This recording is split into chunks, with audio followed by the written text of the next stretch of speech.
How is the process of recording to tape and without a click track?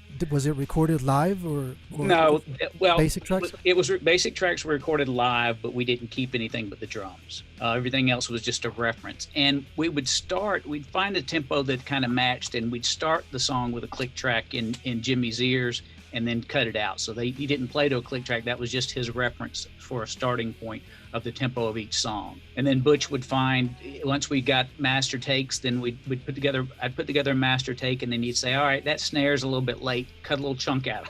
So we'd take a little piece of tape out. So it was a long, lengthy process of cutting tape on this. So basically the click track was the drum parts. Yes. And in your experience, because I love albums that were not made with a click track, that kind of, makes you dependent of a beat, and I think dynamics and, tempo changes and everything cannot be, click track oriented.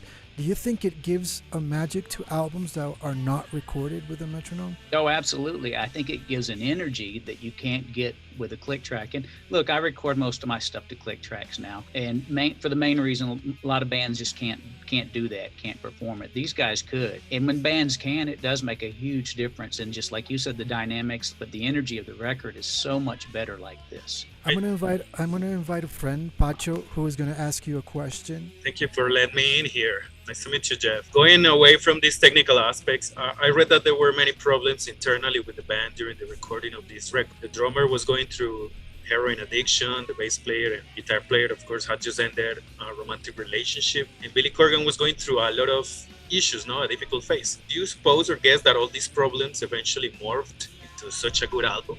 I think that's correct. Correct to say. I mean, those issues did exist.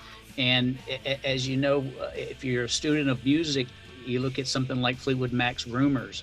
I mean, everybody had been dating, breaking up, and all that stuff, and out of that came one of the biggest selling records of the '70s. So yeah, I don't discount that at all. That's what happened. There was a lot of tension, and like I had commented earlier, that Billy played most of the guitars. He played all the solos. He played bass on all but one song.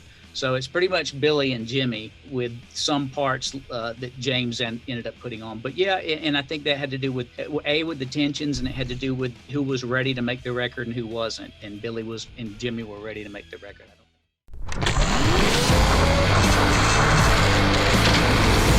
Estás escuchando Elepé.